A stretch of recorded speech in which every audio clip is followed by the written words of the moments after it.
Vamos a saludar a un amigo que queremos mucho, que tenemos muchas cosas para hablar con él, que tomó una decisión él y sus compañeros que están en estos momentos detenidos de no recibir visita durante los 15 días, tener una autocuarentena dispuesta por ellos mismos. Estamos hablando de nuestro amigo, columnista del programa, vicepresidente mandato cumplido, Amado Vudú. Amado querido, buen día, ¿cómo estás? ¿Cómo andás, Daniel? Muchas gracias. Bueno, ¿cómo andás? Por lo de amigos, sobre todo. Sí, ¿cómo andás por ahí? ¿Cómo están las cosas ahí en el penal de Ezeiza, en la unidad 31?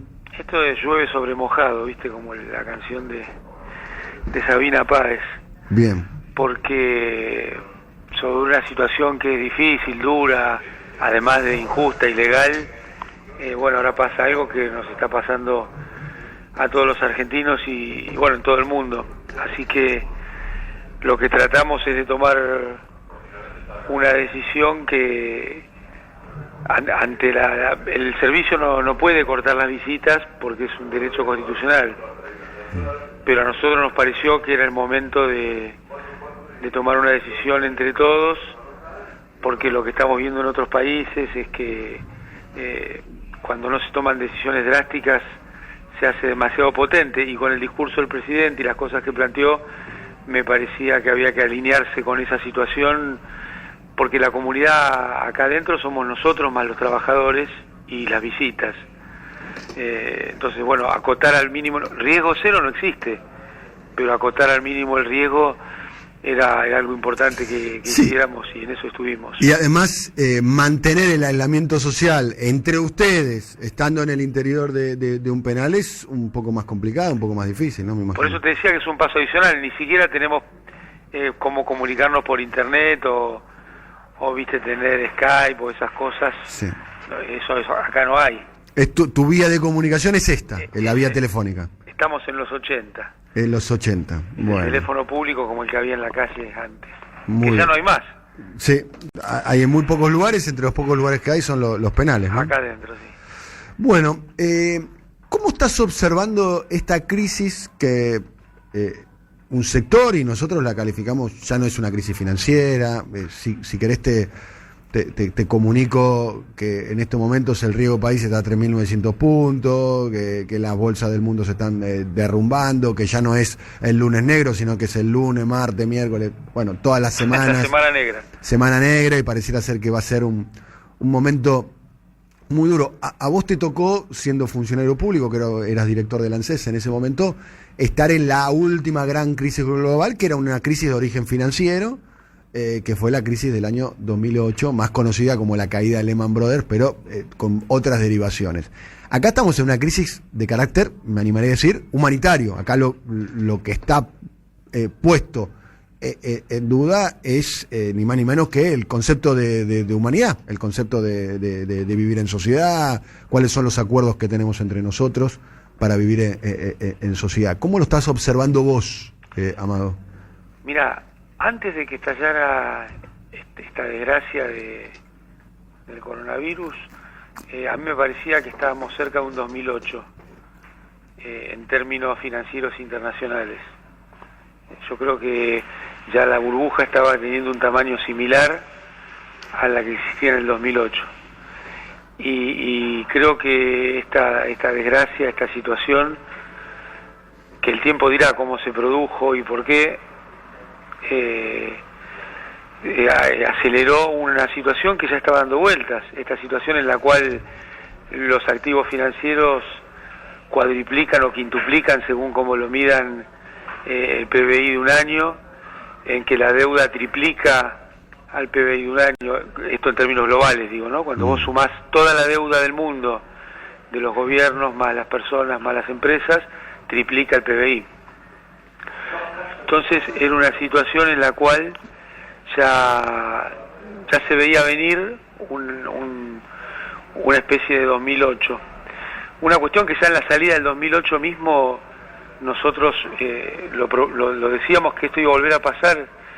A mí me tocó ser ministro de Economía desde el 2009 al 2011 y en todas las presentaciones junto con Brasil, en los G20, en el Fondo Monetario, nosotros veíamos que las medidas que se estaban tomando permitían aparentemente salir de la crisis para generar una nueva crisis del mismo tenor, porque como vos bien decís, acá lo que está en disputa es cómo está funcionando la comunidad internacional, y esto tiene que ver con la arquitectura financiera internacional y con un sistema que empeora permanentemente la distribución del ingreso.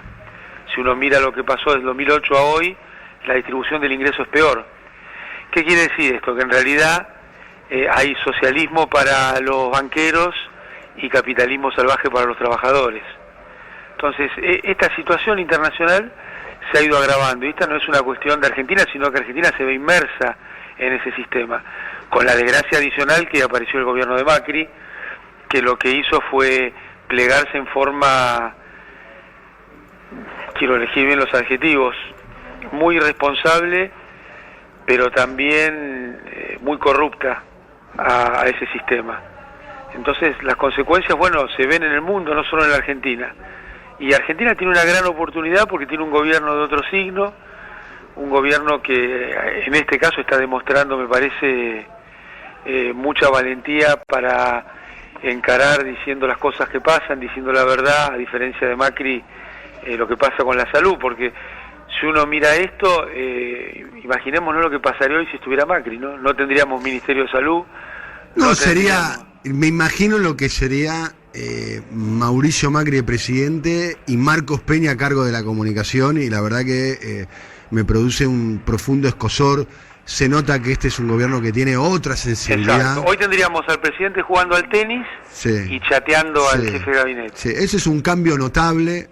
Alberto Fernández, hay matices en su gobierno, nosotros los hemos marcado, pero es una persona que tiene una sensibilidad política y social que Mauricio Macri no tenía. Pero además se lo toma en serio. Y además se lo toma en serio, y además está, a mi modo de ver, está leyendo de un modo correcto lo que está sucediendo. Esto es una crisis, lo que llamaríamos los comunicadores o los periodistas, una noticia en desarrollo. Esto es una crisis en desarrollo. Totalmente. Estamos recién nosotros viviendo el primer coletazo de la crisis.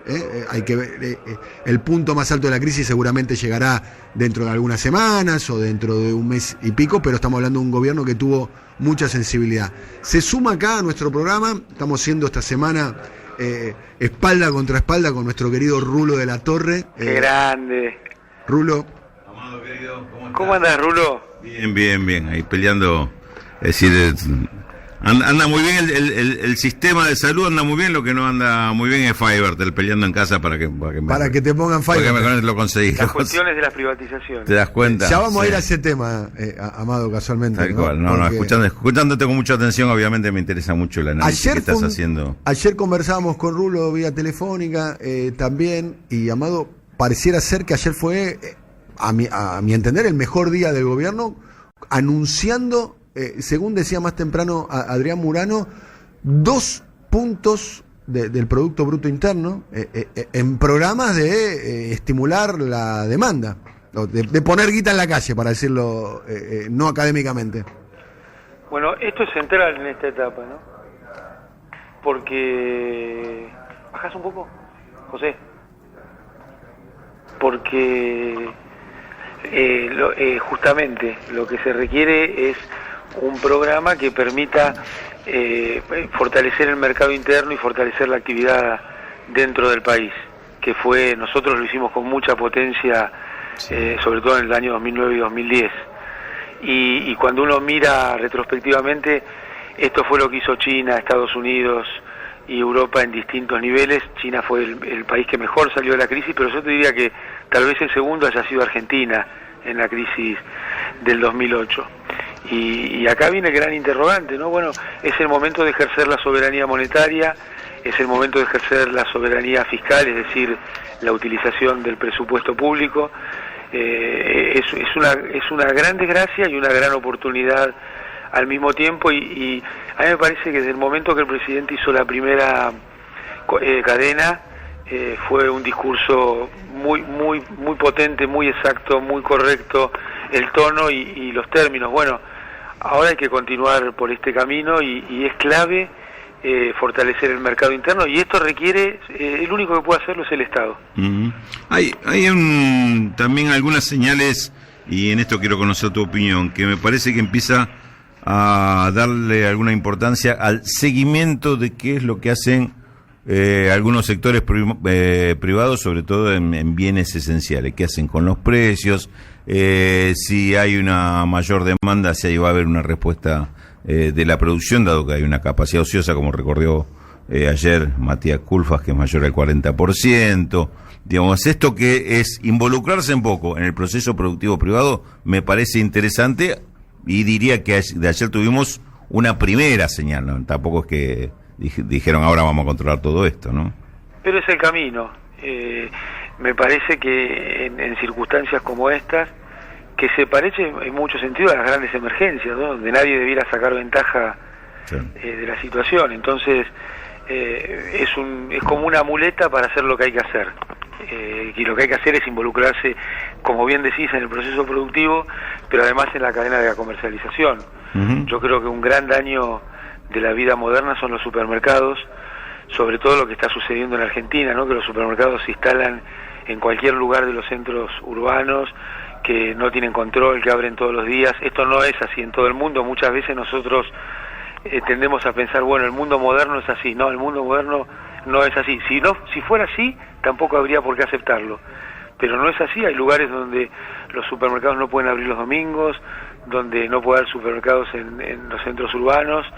Entonces, y hay otro tipo de controles del Estado sobre el funcionamiento, la rentabilidad, porque el supermercado no solo daña al consumidor con sus estrategias, sino que también destruye a las pymes con sus mecanismos de compra, con cómo les paga, con cómo discrimina, porque hay una alianza internacional entre Procter & Gamble, Unilever, que son las cadenas que producen los productos de consumo masivo, de dentífrico hasta tomates y ese tipo de cosas, los medios masivos que hacen propaganda para esto, y las cadenas de supermercados, porque nosotros tenemos que tener en cuenta, una cosa es que no podamos producir un iPad, pero otra cosa es que las latas de tomate y esas cuestiones estén en manos de multinacionales.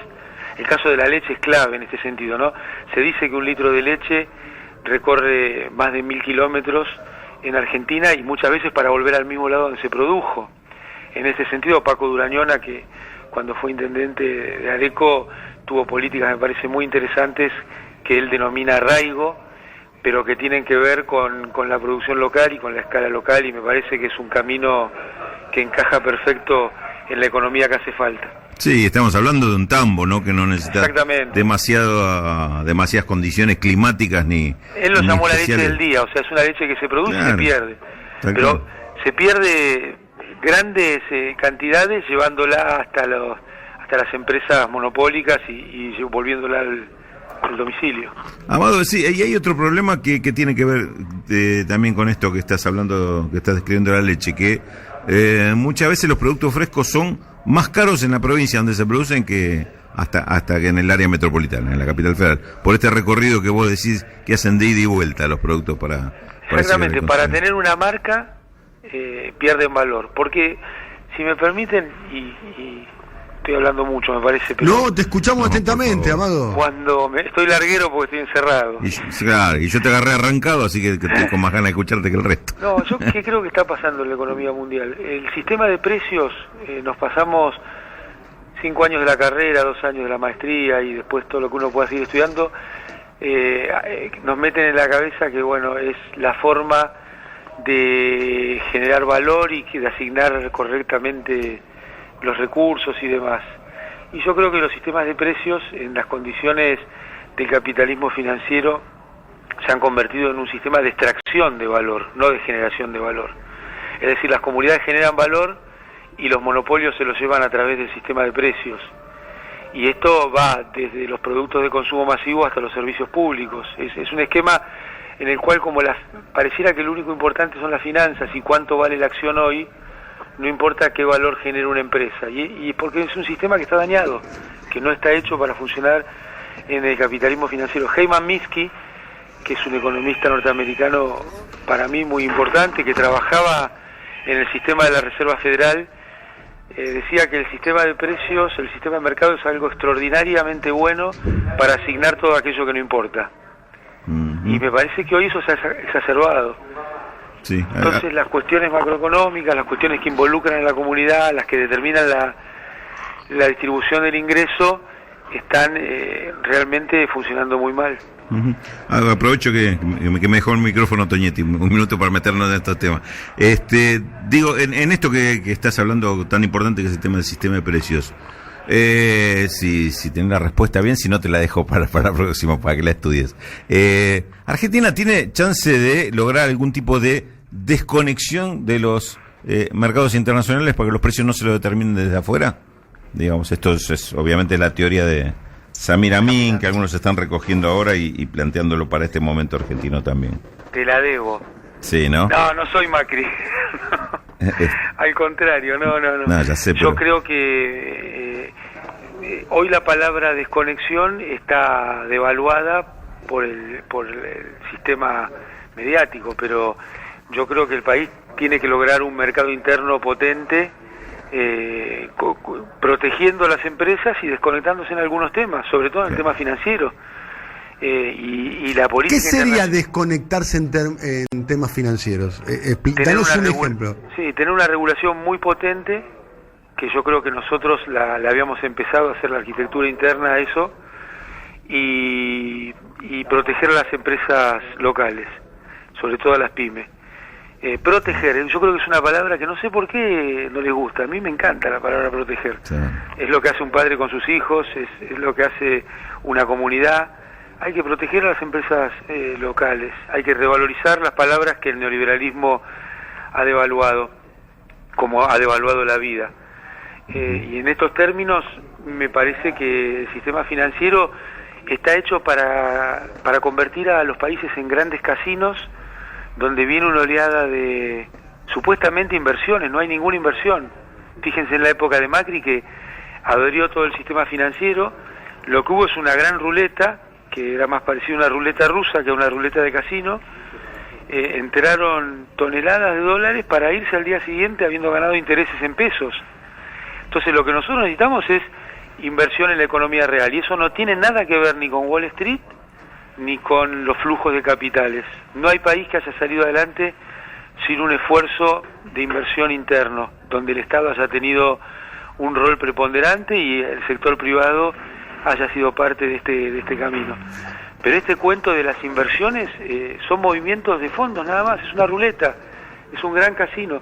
Recomiendo ver la película de Big Short, se llama, creo que es La Gran Apuesta. La Gran Apuesta, la hemos recomendado en este programa, está en Netflix, una película muy interesante, con Brad Pitt. Sí. Y está Selena. Sí. Y es una película Selena de Estados Gómez. Unidos, no lo hicieron los kirchneristas del relato, porque el relato es la verdad, eso es lo que no dicen. Amado, a ver, nosotros ayer dijimos, este es un momento, no a partir de nosotros, un amigo que nos dijo, este es un momento Fernando VII, ¿no? Sí. Qué polémico. Sí. No, en el sentido, a partir de la guerra del principio del siglo XIX, ¿no? La farsa de Bayona, ¿cuál sería? Bueno, explícanos eso, ¿qué sería? Bueno, la farsa de Bayona es cuando al rey que le habían dado la corona se la devolvió al padre de Fernando para que se la den a Napoleón. Bueno. Es un episodio previo, digamos, a todo lo que vos llamás momento Fernando VII. Bien, la cuestión es, y otra pregunta que va relacionada con eso, con la idea del momento Fernando VII, es, en el año 2008 se produjo la que es para mí, para muchos, y muy destacada, una de las medidas más importantes del ciclo kirchnerista, que es la recuperación, la reestatización de los fondos jubilatorios, que permitió, entre otras cosas, la asignación universal, el plan Procrear, convertir casi el ANSES en una banca de estímulo. Pregunta, ¿no? ¿Este no es un momento también como aprovechar la detención de Fernando VII de alguna manera, que está en un poco el discurso neoliberal, está a la retaguardia, está en retirada, está en cuestionamiento como para avanzar con medidas similares? Yo no tengo dudas. ¿Y cuáles serían esas medidas? A ver. Porque déjame complementar esto un poco que vos relatabas. Eso es la desconexión en términos modernos. ¿Está bien? Un sistema jubilatorio que estaba privatizado y regalado al sistema financiero internacional y local, convertirlo en una herramienta de acción del mercado interno y de la vida interna de los argentinos. Exacto, es tan tonto como recuperar el ahorro interno de los argentinos para los argentinos. Ahora, parece una herejía, ¿no? Sí. En ese momento, cuando vos lo propusiste, que se lo propusiste en ese momento al jefe de gabinete Massa, que se lo llevó a Cristina, y en ese momento lo consultaron con Néstor Kirchner, muchos te dijeron, es una locura, ¿no? Sí, sí. Un funcionario muy importante salía del despacho de Cristina y decía, a ver qué pelotudez vas a proponer. Textual, ¿eh? A ver qué pelotudez vas a proponer. No sabía qué era todavía. Ah, Sí. un funcionario muy le había importante. dicho a la presidenta que yo venía con una idea, no sé qué adjetivo habrá usado, pero muy loca seguramente. Sí. Y esta medida, a mí me gusta mucho lo que puso Cristina, sinceramente creo que es, tal vez en términos políticos, una de las cosas más importantes que yo me tengo en mi espalda positiva, que es, esta fue una medida política, económica y simbólica, y me parece que eso es lo que vos llamás el momento Fernando VII, ¿no? Que está la chance de que confluyan estos tres ejes de la vida comunitaria. ¿Y cuáles serían el momento AFJP actual, digamos? Yo hace bastante vengo pensando, y alguna vez te lo dije y en algún otro programa, que hoy el rol ese lo tienen las empresas de servicios públicos, que las grandes extractoras de valor de las sociedades son las empresas de servicios públicos, y esto lo vimos en Francia con los chalecos amarillos, lo vemos acá, y tiene que ver con, no es que alguien sea malo o bueno, es que institucional y orgánicamente es dañino, porque no tiene ninguna lógica. Primero, no hay empresarios porque no arriesgan, porque no innovan, porque no invierten capital. Es decir, quien está sentado como dueño de eso no es un empresario, es un rentista. Es un rentista que tiene un territorio delimitado, que es un coto de caza, donde tiene a las presas quietas, que son los habitantes. ¿Está bien? Entonces, primer concepto, ahí hay solo renta, no hay actividad empresarial. Así que en la lógica del capitalismo misma es un disparate. Segundo eje es el determinante del ingreso real de la sociedad. Cada vez ocupa un ingreso más grande del ingreso de los trabajadores las tarifas, por esa misma dinámica monopólica y rentística. ¿Está bien? Porque además, en términos económicos, está claro que primero es un monopolio natural que después se convierte en un monopolio legal. O sea, en economía, monopolio natural es una actividad que los costos medios bajan tan rápido que tiende a concentrarse en muy pocas manos. Bueno, está claro que las economías de redes, y no de redes de las modernas, sino de redes de las antiguas, que van desde ferrocarriles a electricidad o al agua y el gas, que circulan en una red, tiende a concentrarse naturalmente. Bueno, el paso siguiente ha sido que se han convertido en monopolios legales. Entonces, el primer eje, desde el punto de vista de la economía, a mí no me gusta decir ortodoxa, simplemente la economía, entre comillas, profesional, que se enseña en las universidades y que tapa a otras economías que podrían estudiarse, es un disparate. Amado, para que se den las condiciones de una medida de esas características, que honestamente no se vislumbra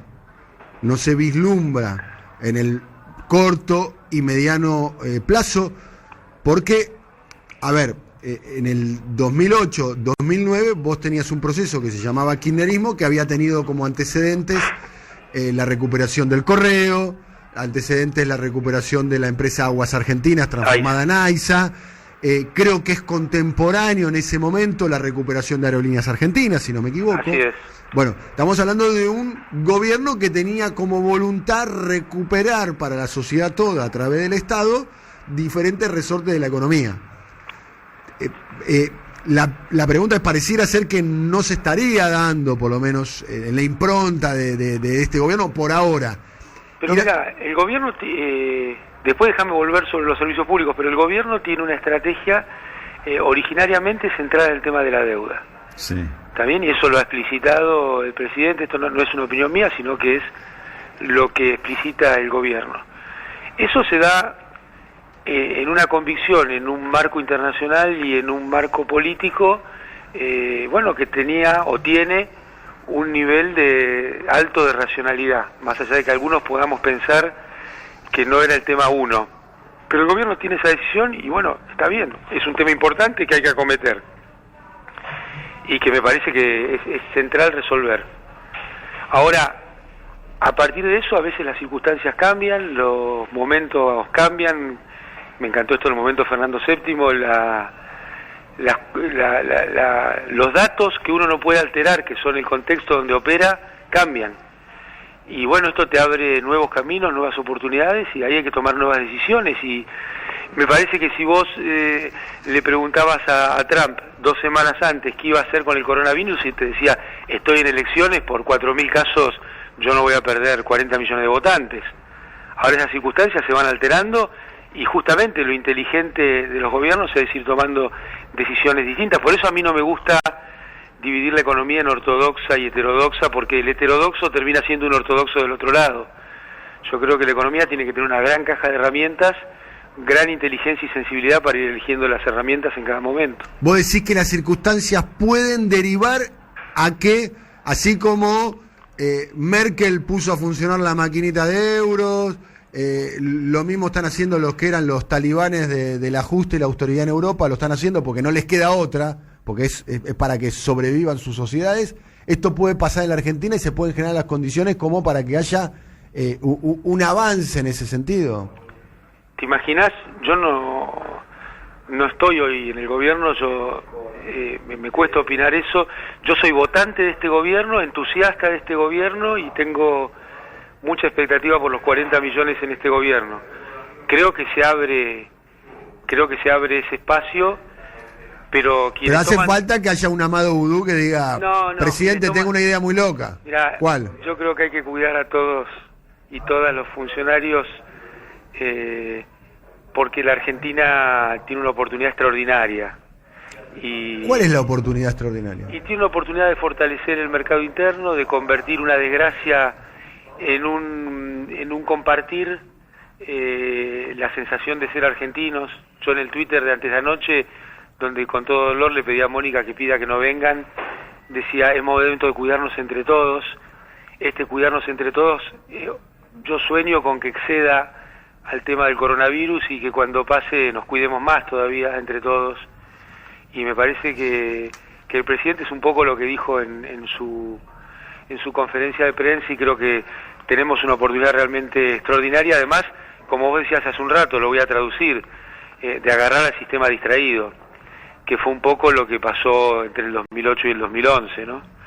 Y hay funcionarios que tienen esa experiencia, que están en el gobierno, que tienen la chance de proponer ideas y ir en este sentido, y me parece que yo sueño con que Argentina tiene una gran oportunidad y que la va a usar lo mejor posible, y que el límite está en una mezcla de voluntad política y convicción y de valentía. Por eso me parece que el presidente fue muy valiente en esto, como fue muy valiente en tomar medidas como poner un impuesto al dólar. Eso en Argentina era impensado, y yo creo que es una de las medidas más importantes que se tomaron en términos de lo económico, y esta es la expectativa, ¿no? Amado querido, un abrazo muy grande, te queremos mucho. La cantidad de mensajes, me animaría a decir, casi 100 mensajes estamos recibiendo de nuestros oyentes. Qué lindo, muchas gracias. Al 11 3200 0530, todos saludándote, mandándote un abrazo muy grande, deseándote fuerzas y demás. Otra, hablamos de los servicios públicos en profundidad. Dale. Y permitime agradecer a todas y todos los que vienen a acompañarnos a esta situación tan fea. Agradecerle también acá a los compañeros que vivimos juntos, porque para muchos es muy difícil no ver a sus familias, a sus hijos durante estos 15 días. Es un gran esfuerzo porque es el contacto con la vida y bueno, y decir que estemos más juntos que nunca y nos tomemos esto en serio, que es muy importante lo que va señalando el gobierno para poder achicarlo, porque riesgo cero no existe y ni aún haciendo todo hay chances de que salga bien, así que hay que romperse el alma para que salga bien y ser muy conscientes. Un abrazo grande. Chao, mucha fuerza. Chao.